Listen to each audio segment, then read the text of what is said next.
Hey guys, it's Tuck. Welcome to another episode of American Tales, and I'm here with Krislyn Arthurs. Now, Krislyn Hello. has the best first name, and I want to make sure my baby sister hears me because her name is Krislyn, but with a C. And so we have to stand up justice for Krislyns around the world. Stop adding a That's T for right. Krislyns.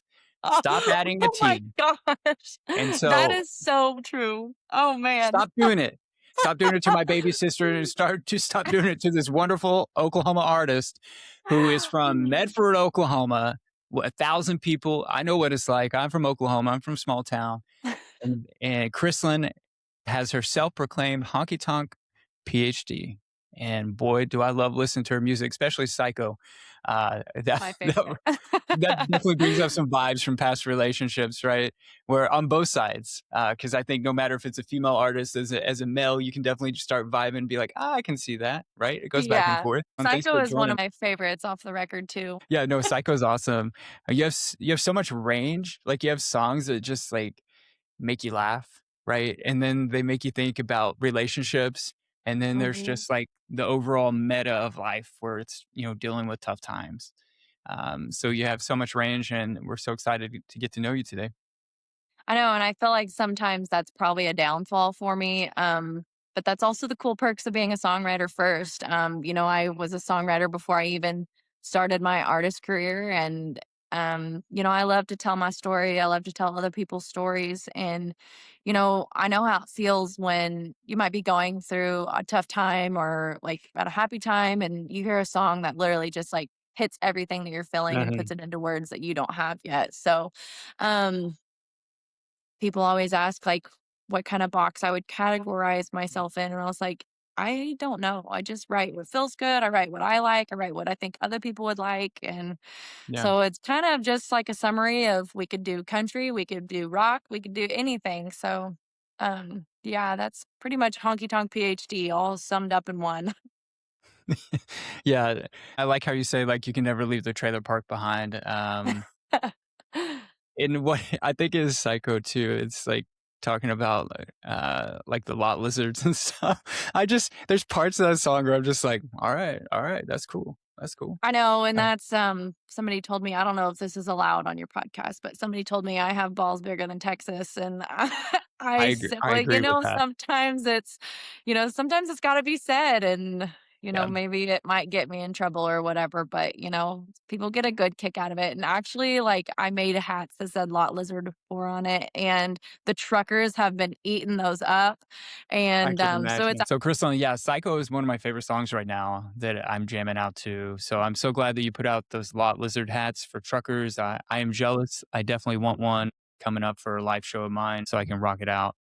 Because in Oklahoma, it's always windy, so you need a backup hat. If you think absolutely. you think your hair is going to be perfect, nah, it's going to get twisted. That's why I cut my hair recently. So, where does the story of Krislyn Arthurs begin? My story begins 10 years ago. I've always had a huge love for music. It's been very therapeutic for me through a lot of the things in my life. And I taught myself to play guitar when I was a senior in high school, but I didn't actually start writing my own music until I was 20 or 21. Hmm.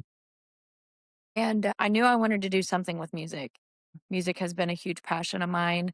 I knew I could sing a little bit. I could definitely carry a tune in a bucket, but I had sat down and met with a friend of mine, or my husband's friend, who worked at Sony at one point Hmm. before he left Nashville. And I had played him like a Sam Riggs tune that I just loved. And he goes, "Did you write that?" I said, "No, but I wish I wrote one of these songs." And at that point, he told me, he looked at me dead in the face and he said, "You will never make it in this industry if you don't learn to write your own songs." And I guess at that point in my life, I was very naive. Growing up in a small town, I didn't grow up in a musical family like a lot of these other people do. I was the only one that really played an instrument, but I didn't realize there was a whole songwriting community where a lot of the songs that you heard on the radio really weren't written by those people that were singing it. And that was a huge eye opener for me because, like I said, very naive and had no idea how the music industry worked. So that was a huge eye opener and turning point for me. After he left, I sat down and I started writing my very first song. It was awful, but I was proud to say that I wrote a song in 30 minutes. and then just started writing every chance that I could. And, it took me 10 years to get out my first record, but I put out singles from, I think I put my first single out in 2021. Hmm.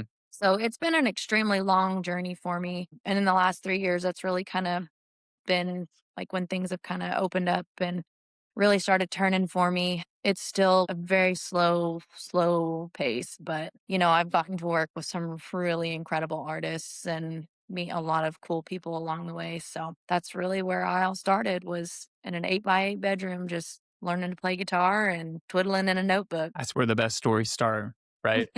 And I love how you said, number one, that music wasn't something generational for you. It was something that you had to be, you were self taught. And that piece of advice about writing your own song, right? That's the only way you're truly going to Hmm. make it. Because to me, I'm glad we're in the same boat. Because like I always just assumed that every Toby Keith song or every Thomas Rhett song was written by them, and Yeah. it's not. And then when you actually look at the publishing credits on those songs, you're like, oh my gosh, that's 4 or 5 people collaborating to make this happen. So it's Yes. such an eye opener to be like, there is a whole behind the scenes to this whole space.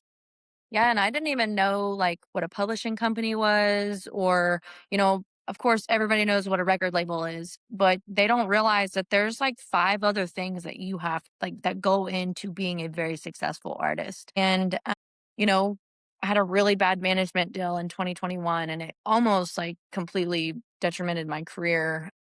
I lost a lot of money in a very short amount of time. And thankfully, I'm pretty resilient and hard headed and don't like to quit. Money will always be made. But, when you actually have a dream and a passion, like nobody works harder than you will for yourself. Having a great team is very helpful, but a great team will only find you when they think you're ready. You can feel like you're ready for years. I mean, for 10 years, I have felt like I'm ready, I'm ready.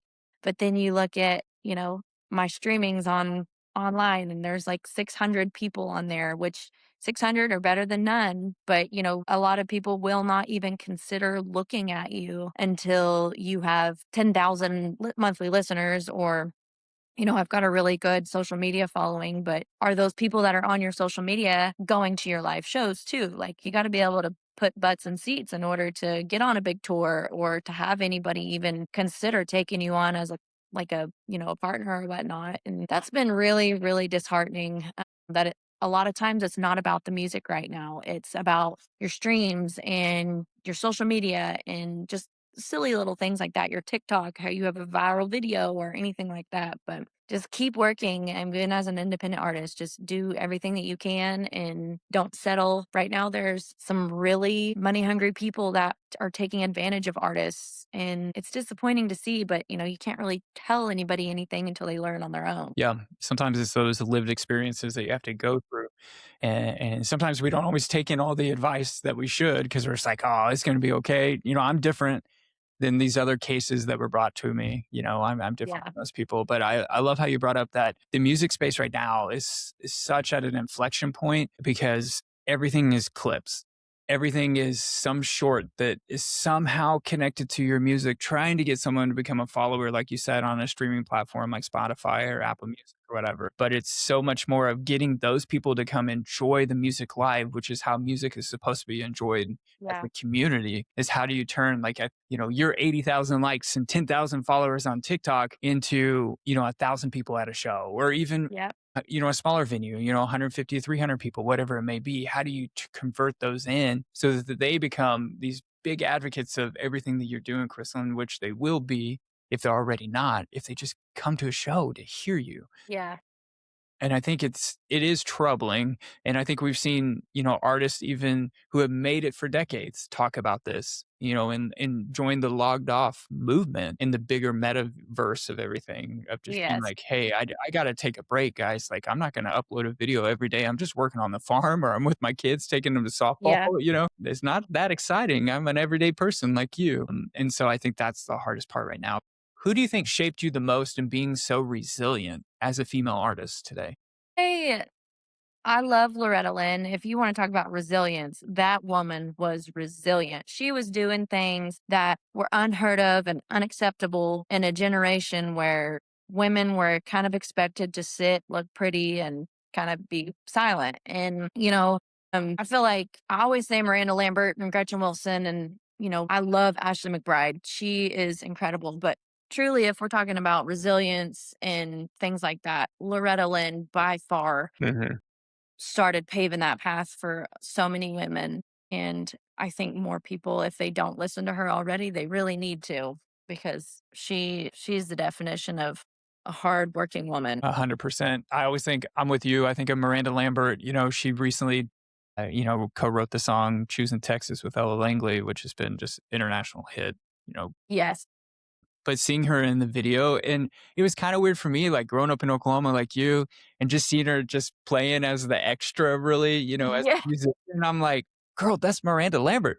Like I know. And it's like she has been the face of country for yeah, 20 years. And, you know, and that's when I had a conversation with a music manager out of Austin. And she was like, it's crazy to see like these women are holding doors open for other women. So, like, just like you said, to watch her be like a extra in a music video for a new upcoming artist, that was really cool to see. and somehow in my feed and the algorithm that I've built brick by brick, You're Welcome America, that somehow I've got the pre-bangs feed going right now of Ella. Hmm. And I'm like, Yeah. I had no clue, but shout out. She still sounded great, right? It's just a different era. And I always think of like Taylor Swift and all of her hair. And that's just Yes. in like the young Swifties, which I don't want them to hate me on social. I don't want that brought on me or you.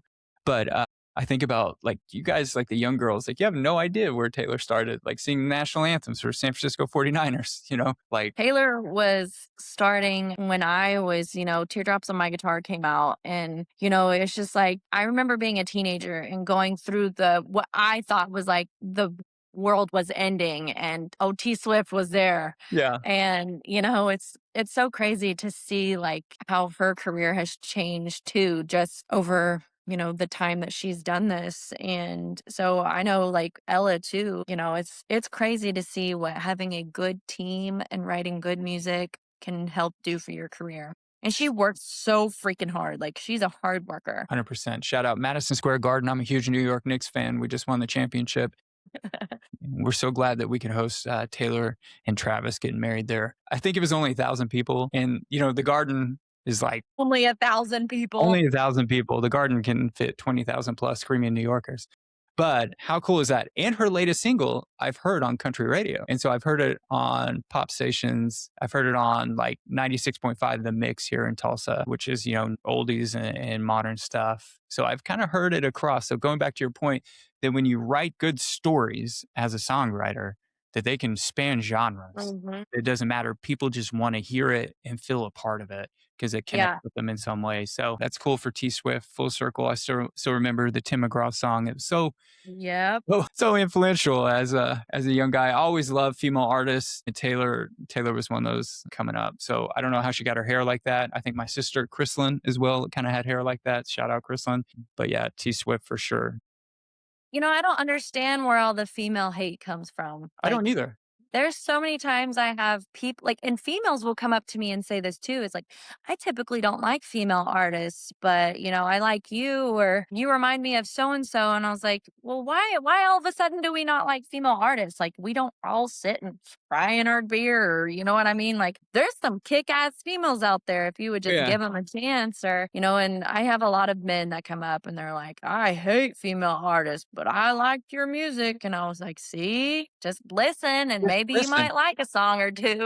Well, as you talk about Loretta Lynn, is breaking those stereotypes, right, of what a female artist is supposed to be in the view of, the music scene or fans or the industry in the bigger picture. But it's breaking that down and saying, like, we can just have a badass time and have music like you do, talking about all these different things of life Yeah. and just build a relationship through that. It doesn't always have to be some heartbroken girl over a guitar singing about some man. Not Yeah. the whole A woman's whole life doesn't revolve around a man, America. Let's make sure that that is no. Yeah. It doesn't. It does. But apparently, like long legs, tan, nice tan and cutoff jeans, like there for a while, that was all the man liked. So, Daisy Dukes, yeah. it's just kind of, but Yeah. but it's funny. Like you get to see, and that's what goes back to just talking about how we're having a resurge in females coming up. No, 100%. And I will tell you that when I think about that, we also have a partnership with the Women's Tackle Football League that's all over America. And Hell yeah. Oh, it's awesome. We got one here in Oklahoma, and that was the game we were broadcasting the other night for their conference championship game. And I will tell you, we started a new movement called Women Play Football, where we're highlighting stories of women all across America and talking about how they're balancing That's awesome. being a mom, working, going to school, playing tackle football, paying to play their way, paying for their travel. Yep. And when we post stuff on that new WPF movement, I can't tell you how much hate comes from men across the country being like, that's not real football. Female are supposed to be doing this in the kitchen. And I'm like, dog, what are you talking about? It is I know. 2026. It's kinda gross, It like, is. when you look at it and, being in the social media world, you see so much of that, and I'm like, "Yeah, and you probably live in your mom's basement, but we won't go there." It's just kinda gross to see that women are still treated that way and kind of viewed in that point, but, Oh, you yeah. know? It's wild, but I think that it takes having a conversation in public and giving people a chance, and that goes across, talking about female or male artists or what you like or don't like. It's just showing up and enjoying something live. In this post-COVID era, guys, get out and engage with people, and you'll see, guess what? We get along for the most part, Yeah. and it's all We keep our tickets set very low so people can come. People were complaining about Ella's prices being 200 to 1,000. And I'm like, okay, well, that means, there's another small artist that charge $5 to $10 for you to get in. Or a lot of times we have free shows, but this has been a saying that I have stuck with for a long time. It's people don't think you're cool until someone thinks you're cool. So it's just, I had a conversation with Taylor Honeycutt, and I was telling her, "I'm ready to quit. Like, I don't wanna keep doing this. I'm tired." I was just burnt out. And she goes, "You know what we're gonna do? We're gonna do it one fan at a time, American aquarium style, and you don't quit. You just one person at a time." and that's all it takes at the end of the day.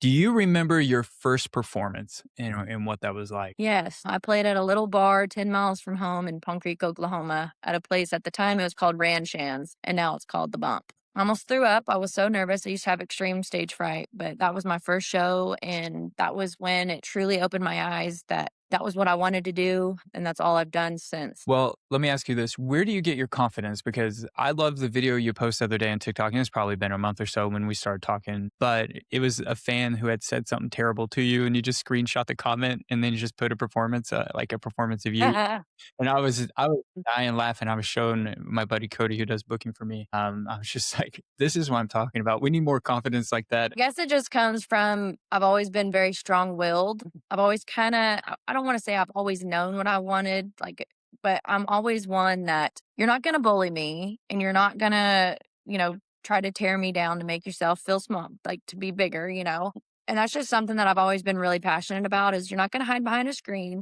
and, like, I'm gonna call you out, and that's just I've done that since I was young, and, I don't I'm trying to find the right words without making it sound like I'm a bitch, but, it's just like sometimes you have to be very confident or people will walk all over you. I used to be an extreme people pleaser and, I would kind of get pushed around a little bit. And then it's just like one day I woke up and I was like, I am not tolerating this. Yeah. Like I deserve more. And that's really where my confidence comes from is I'm the nicest person in the whole wide world. But if you're being ugly to me or my band or anybody, like if you're trying to start problems in a show, like we don't tolerate that. We're all here to have a good time. So, if you don't like it, scroll on and hopefully we can be friends if you do. No, yeah, I agree with you because I think so many times, and I'm kind of in the same boat where it's like you think, all right, I'm going to build all these relationships, I'm going to just bend over backwards, and everything's going to work out.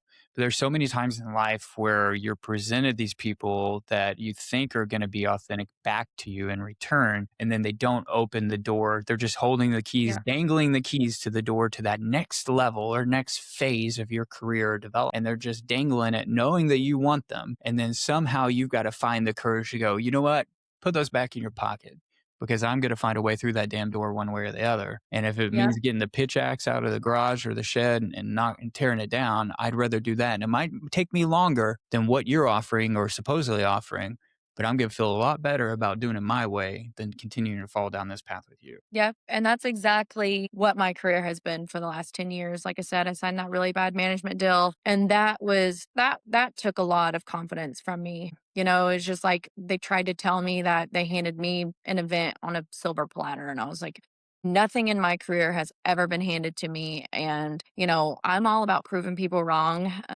Growing up in a really small town, like I said, they've all just never anticipated or they've always doubted that I could do this or, make a career out of it. And, I think that's been like one of the most rewarding things is just proving people wrong who have completely doubted you. And then you turn around and you get put on a big festival, and those people are like, "Hey, can I get a free ticket?" And I was like, "You can kick rocks." But, it's just like those little moments that you've been like patient and kind and you get stepped on or just doubted. And it's like, I told you I'm coming Yeah. Yeah. one way or another. Yeah, that's when you give those people a printed out free chicken sandwich coupon to Chick-fil-A, but only valid on Sundays. And you're just like, yeah, you gotta drive by. You should go by there. That's funny. Just Go drop it do in the Dropbox. They'll give it to you later. yeah, the Next Sunday. yeah. Dang it, shoot. Bob had to go. His wife is down having their third baby. She ain't, they can't make it. So so many people in life, and not just artists and singers and songwriters, but they run from their past and they try to, reshape their identity. Why is it so important for you to be truthful and write about where you come from and the life that you lived coming up and own that identity instead of run from it? That's a great question. And I actually really enjoy this question. My whole life has shaped everything that I've done. And I feel like I'm not truly being myself if I'm not expressing, what I've gone through. Like I'm a normal person just like you. Just because I have a really cool job doesn't mean I don't have, trials or tribulations, or I have good days and bad days just like anybody else. And I feel like a lot of times people get disconnected from the artist that they're listening to because a lot of it is smoke and mirrors. And I want you to be able to sit and have a conversation with me. And I'm the same way on stage as I am off stage. So, I'm quirky, I'm fun, and I want people to know that I'm a true person. I'm not hiding, I'm not lying, I'm not trying to be somebody that I'm not, because for the first 4 years of my career, that's what I did. I tried to just do what I thought everybody else wanted or what would I be sellable or things like that. And, I was not happy in my career. I wasn't happy with myself. And when I started being truly who I am, that was when I started to see the most results. I was the happiest. My music started speaking for itself. And excuse me, I just need people to know like that you don't have to hide behind a screen to be accepted. Like people will love you and care about you no matter if you act like yourself or not. And if not, those aren't your people. Yeah. And sometimes it's hard for us to let go. I think for me, and life is cyclical at the end of the day. We all go through different seasons of life. And sometimes we're in a real hard phase, either individually or the loved ones around us are going through something hard and that wears on us. But for me, I think I've been happiest when, I'm just meeting people from all over the country doing different Yeah. things like women's tackle football, shout out to Yeah. the UFL, meeting all these wonderful artists and just making friends along the way. Cause I've been there where, I've run from coming from the wrong side of the tracks and, being the first in my family to go to college and thinking that's, Yeah. that bachelor's degree and my master's degree, that's going to make me official in the eyes of the people who always look down upon me, in their ivory towers. But it didn't. It never Yeah. crossed into the box, never got checked because at the end of the day, I'm like, I'm still me. Like nothing changed. Yeah. And so I think when I started owning that and just being fine with being completely transparent and being like, hey, I'm still that kid from the West Side, like hey, nothing changed with me. I think that's really when I felt whole. And then we go through seasons. And like I said, Krislyn, we go through seasons. So sometimes we're trying to people please here and there. But I think like right now, I'm with you on that. It's like, I am who I am, who you see on shows and doing stuff and you see in person. Like, that's just me, right? I got two kids beating the hell out of me most of the time at their age 4 and 2, Mine's screaming at sitting on me, the couch right now. yelling at me for, Bluey to come on Disney Plus. I get you. We all got bills to pay and we're still chasing our dream Yeah. along the way. But I love that about your music because so many people would ignore, those stories of how their upbringing and be like, I don't know. It's kind of like trying to wash yourself in whatever's going to make that class of people that you're trying to impress like Mhm. you. Talking about things that are coming up for you, where have you been touring lately? What shows have you been doing? Well, the last couple weeks, I've taken a couple weeks off, which has been nice because usually through the summer and the fall, we're so busy that I don't even know what day it is. Yeah. But I've had about 2 weeks off.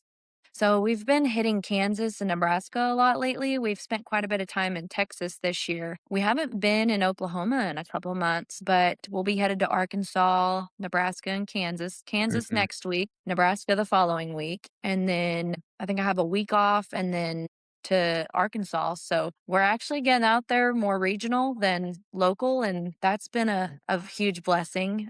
It's scary, but it's been fun getting to mark off some new states and things for my career. Now, have there been any artists that are new to you that you've met and that you want to give a shout out to and be like, I had never heard of him, so I started, going up to Kansas and we were playing at the same festival or rodeo or show or whatever it may be. Not not really yes, okay, yes, now that you said that. I got to meet Keaton Adams up in Nebraska when I got to open for him and Tanner. And he's incredible. Their whole crew is just awesome. I sat and hung out with them for the 2 nights that we were both there, but you guys got to look up Keaton Adams. He's like the next big thing coming out of Texas and he's a cool dude. He does a rendition of the Sweater Weather Yeah. and does it a little bit more rock and it's cool. He's got a good live show. Yeah, we'll definitely have to look that up and get in touch with him. It's my favorite thing is to ask artists who they've just met and are really impressed by because that's like Yeah, the most and authentic. sometimes you meet new people and they're freaking assholes, and I know. Keaton is, like, he's the most down to earth, like, just all around good guy. Well, we also get you back in Oklahoma pretty soon because on September 12th, you're going to be at the historic Canes Ballroom. Let's talk about what that's going to be like to play Canes. So I get to debut with my band. I played there I actually played a cover song for an event called Woman of Songs several years ago. And so I'm extremely excited to be able to play my own music with my band on such a historic stage that, I've dreamed about standing and playing on at Canes for so long. And it's really surreal and I don't have a lot of words, but it's going to be a really great night. It's a great event that, the Bison Bash has, they've on, what are they on year 5, I want to say. Yeah. And so it's just cool I've seen it just grow over these last few years and to finally be a part of it's a full circle moment. Well, we are super excited. And, we talked off air about collaborating on some other stuff. Because we can't wait to see you live. I'm pretty sure like the 10th, I feel like there's 3 things happening with artists that we love locally in Tulsa, like 10th, 11th, and 12th. Like I feel Yeah. like Tulsa right now is just so much music at so many, bigger places like Canes, as well as, big artists coming into the BOK. I mean, my goodness, 18, 19,000 seats downtown, insane venue down there. And then, you got places like the Hunt Club, the Mercury Lounge, like it just goes on and on and on. Vanguard right there by the Hunt Yeah. Club. I love the Vanguard. Shout out Vanguard. Like there's so many places that it's just I feel so blessed that to be living in this era of music of Tulsa Absolutely. because we hear so much about Leon Russell and the legends of the past. But I feel like we're chiseling out our own era right now in the scene. And it's truly something where we're gonna have people just start blowing up and we're like, hey, remember when we caught them? We could catch them, here or there. And we just walked in and got ice cold beer. And now it's like, Yep. now they're selling out arenas. So I feel like we're in that space where something's about to just pop off. So I'm really excited about that and to catch you live there. Now tell me musically for 2026, you did put out your first album, Honky Tonk PhD. Is there any new music in the work or just continue to push that album for the rest of the year? Well, I'm actually going to be headed back to the studio hopefully next week to work on getting some more music out. I found out releasing albums isn't what you do right now. So I put out my album, I put my blood, sweat, and tears into, and then somebody was like, no, you shouldn't have done that. You need to release singles. So now we're headed back to the studio. But in the meantime, you have like 20 songs on my platform that you can go listen to. And the next few singles, I'm kind of going back and forth. Some of them might be a little bit more rock. I'm still kind of trying to figure out, what I feel like my sound is a little bit honky tonk, but still rock and roll. So kind of had to have those blends in there. So Yeah, that's the toughest part. And we kind of talked about kind of the harsh realities of the music space right now as an artist and distributing your music is my buddy Garrett Brown always says like he's got a whole album ready to go, but he's just like slow dripping like one song like every 6 to 8 weeks. yeah. And And honestly, I wish I would have done that because I think I would have had more success. which I know nobody has found it yet. But, when they do, it's going to be new to them, but it'll be old to me. But, I wish I would have done that. I wish I would have known. Yeah. Let me ask you this. What moment sticks out to you in your young musical career where you've just been like, you felt like a success and you felt like some validation and like, I got to keep going and doing this? When I have other artists that are standing almost in the same situation I am, and they're like, "Can I open for you?" Like, I look up to you so much. Like, I love your music. I love everything you do. Just having other artists tell me that they respect me and like what I'm doing, that lets me know that I'm on the right path. I'm doing the right things and I'm moving in the right direction, even if every single day I want to quit. But, it's just like when I get that random message that's like, "Hey, if you ever need an opener, I'd love to open for you." And I remember standing in that same position 5 years ago, begging somebody to let me work with them. Yeah. And I'll never be the one to not let somebody open for me. Yeah. No, that is, I'm right there with you, girl. Like, I feel like the other day I was having a real hard day. We had live production. It was like 105. All the big camera cameras are overheating. Cody and I are, drenched. I got 3 shirts on set, just going back and forth. I'm like, I'm just all sweated out here. And I get home and I'm just like, man, how are we going to keep this up? How are we going to keep going?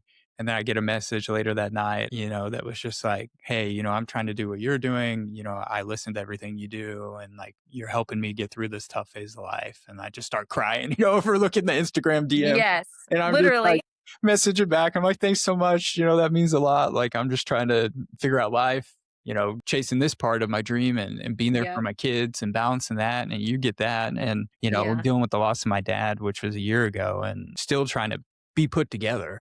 Yeah. And that person will never know what that meant. And I'm sure you've had messages like that where it just keeps you going. You're like, all right, after you get a good cry out, if that's your Yeah. thing, and you're just like, all right, I'm going to put it together. And It's like sometimes you have to have a minty bee and then jump back on your horse and yeah, get going. And you're like, why was I crying? I know. And then a month later, you're like, Yes. I held the door open and we were having a dinner meeting on Cherry Street there in Tulsa at Chipotle. yeah, Because of course I'm lame. I just go to Chipotle. I love love Chipotle. Chipotle. I think, That's fine dining. I know. There's so many places I could have gone that have been better for a meeting to like impress people. I was like, nah, let's just do Chipotle. But I held the door open for this lady and she was real nice. And then I saw her getting in her car, just beating a pack of Newports. And I was like, yeah, girl, I feel you. I feel you right now. I know. Sometimes I'm like, I don't smoke, but I understand why people do Exactly. drugs. It's been a minute since college, girl, but let me tell you, can I just hop in? I'm not a creeper. Just let me hop in. Yeah. We'll just Just let me smell it. let me get one drag off here, and then we both look at each other. We don't ever have to talk again, and we'll just be like, "Yep, life's tough. We'll figure this out. That's You keep awesome. going, girl." And then also, I didn't know Quick Trip security guards were so strapped up. That was I know. I was like, the guy literally like had his hand by his weapon, and I get Quick Trip can be tough, and people do lose their life at Quick Trip in Tulsa, but Yeah. I'm like, guys, On cue in Oklahoma City, too. yeah, we lived in Edmond when we first came back from California. And I was like, man, this place is legit. Like, it is a war zone in here. Literally. But old boy was like, I just wanted to get a drink, go to the bathroom. And of course, you walk in a bathroom in a gas station, somebody's having a full conversation on the toilet, like on Yes. speaker, telling their spouse, like, oh, yeah, I'll be home real soon. And I'm like, dog, we're in the bathroom at a Quick Trip at 11th Street, like, and then, yeah, it was just weird. I was like, you don't need to be like hand by the gun. I'm just getting a drink and going to the bathroom and leaving. So, Grace, I promise. but that's when I definitely needed 100%. I definitely needed the lady I met at Chipotle to just be like, let me just get in here, have a Newport with you, and then we'll just bid farewell to each other. Wish you the best. That's so funny that you said that. Real quick story, and then we can wrap it up. I got pulled over with my band leaving Enid, and this cop, like North Enid cop, walks up with his hand on his gun, and I'm like, "Good morning, officer." Yeah. And he was like, "I need your registration." Well, at that time, I had my Yukon. It was buried all in my Yukon. And I swear that man was trying to get me to go to jail or something. And then he like made me download an app just to show. And like he went and ran my registration to see that I had proof of registration. But since I handed him my expired card, he's like, "I'm going to take you back here and give you a ticket if you don't give me proof of registration." Like what should have been a 5-minute traffic stop turned into an hour. I swear. Like he was like, "You don't have your license changed? Oh, you have a new address and you haven't changed it?" Yeah. And he's like, "Y'all got anything in this vehicle?" And I was like, "Bro, we are driving to a show. Like you can search it all you want, but there's no drugs in here." 100%. It's like, did you get the real ID update? And I'm like, I don't know. Like life's so busy and you get that. And it's like, I'm sorry. If you want to give me a ticket, just do it. Like they did that to me with the kids about a year ago. And I was like, it was a real small town. And I was like, where do you want me to pay it? And they're like, excuse me. And I was like, I will just drive to wherever it is you want me to pay. And I will pay right now because I'm not coming to this court date, for Yeah. for not stopping completely at a 4-way stop when the last time there was 4 people at this stop, they were running cattle from Fort Worth and up here. So that was been a long time since there's been traffic on all 4 sides. So, and I love small town, but let's be honest. Yes. So, well, Growing up in a small town, it was a speed trap. You don't go 3 miles over the speed limit. 100%. I can't wait for us to get together in person and do some collaboration with the live. It's gonna be fun. So excited to hear you live. And thanks so much for sharing your story here on American Tales. And again, I want to remind my younger sister out there and to everybody in the world, justice for Krislyn's, not Kristlyn's. Lynn. Chris Chris with a K, Lyn. One word. No T, no Lynn, Z. sometimes Chris Yeah. Lynn. So Kristen, yeah. I just, Kristen. no, Yeah. yeah. Caitlin. It's Krislyn. I just hope I move up in the siblings rankings by Christmas time for me. So that's all I'm hoping for because I got 3 younger sisters. So I'm always near the bottom. Oh, I have 2 brothers. Yeah. So I feel sorry for you. Yes. I know how they did with dealing with one sister. I couldn't imagine 2. Yeah. Or It's 3 plus I have all girls. So I have 2 girls. So I am the only male in my family. So dad. You are way outnumbered. I got the hats too. So I need the lot lizard hat. We'll talk about that next time. Okay. But can't wait to see you in person. And thank you so much, Krislyn. Absolutely. And thank you for taking the time to do this. Of course. We'll see you next time on American Tales. All right. See ya.